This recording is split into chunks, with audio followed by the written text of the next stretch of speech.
சாத்தான் எம்மாவுஸ் சீடர்களால் தோற்றான்.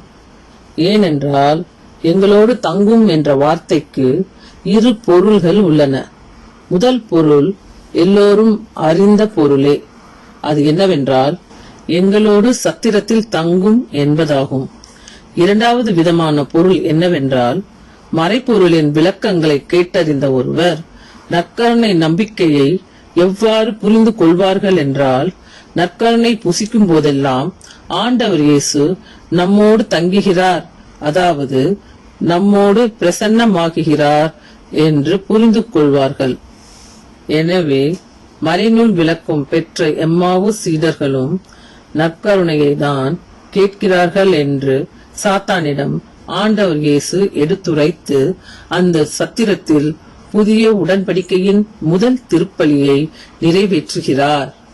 அந்த திருப்பலியில் குருவாக செயல்பட்டவர் ஆண்டவர் இயேசுவே.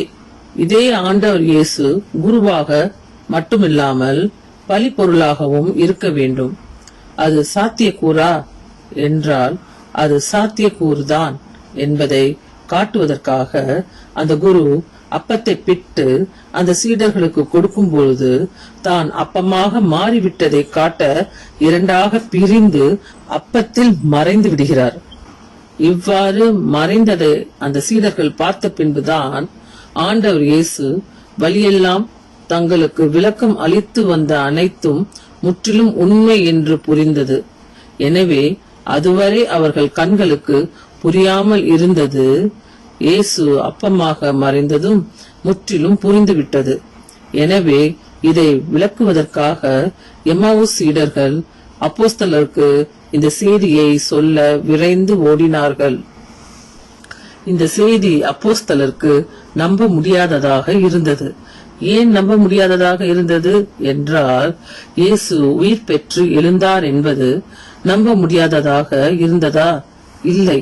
ஏனென்றால் அப்போஸ்தலர்கள் கண் முன்பாகவே லாசர், சிறுமி போன்ற இறந்த பலரை இயேசு உயிர் பெற வைத்திருக்கிறார்.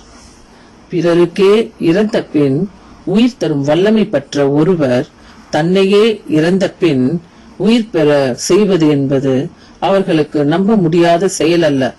அவர்களால் நம்ப முடியாதது எதுவென்றால், இயேசு அப்பம் பிட்டு கொடுக்கும் பொழுது அந்த அப்பமாகவே மறைந்து போனார் என்பதுதான் அவர்களால் நம்ப முடியாததாக இருந்தது. இன்று கூட யாராலும் நம்பக்கூடிய செயலாக இல்லை. எனவே இயேசுவின் அப்போஸ்தலரும் இந்த எம்மாவுஸ் சீடர்களை நம்பவில்லை. இதனால் அந்த எம்மாவுஸ் சீடர்கள் அந்த அப்போஸ்தலரிடம் அந்த தாரக மந்திரத்தை சொல்லிக் கொடுக்கிறார்கள். அதாவது, நீங்களும் அழைத்தால் இங்கே அவர் தோன்றி திருப்பலி நிறைவேற்றுவார் என்று எம்மாவுஸ் சீடர்கள் சொல்லிக் கொடுக்கிறார்கள். அதன்படி அவர்கள் அழைத்ததும் இயேசு மூடியிருந்த அறைக்குள் தோன்றுகிறார். உடனே அவர்கள் சந்தோஷப்பட்டு எழுந்து கும்பிடாமல் அச்சத்தால் நடுங்கி நின்றனர். ஏன் அச்சம் என்றால், இறந்தவர் உயிர் பெற்று வரலாம், ஆனால் அப்பமாக மாறி புசிக்கப்பட்டவர் மீண்டும் மனித உரு பெற முடியுமா? எனவே இது நிச்சயமாக ஒரு மனிதனால் செய்ய முடியாது. அது ஆவியாகவோ பூதமாகவோ தான் இருக்கக்கூடும். எனவே இது ஆண்டவர் இயேசு அல்ல என்ற சந்தேகத்தில் அச்சத்தோடு இருந்தனர். அப்போதுதான் இயேசு அவர்களை பார்த்து, அஞ்சாதீர்கள் என்கிறார். மேலும் தான் ஆவி அல்ல, ஊன் இயல்பின் உடலை கொண்டவன்தான். அந்த ஊன் இயல்பின் உடலை கொண்ட அவரால் ஊன் இயல்பின் எந்த பொருளாக வேண்டுமானாலும் மாறிக்கொள்ள இயலும் என்பதை காட்ட, உண்பதற்கு ஏதாவது இருந்தால் கொடுங்கள் என்று கூறி அப்பமாகவும் மீனாகவும் திருப்பலியில் தன்னையே மாற்றி காட்டுகிறார். அடுத்த நிகழ்ச்சியில் அடுத்த பகுதியை பாருங்கள்.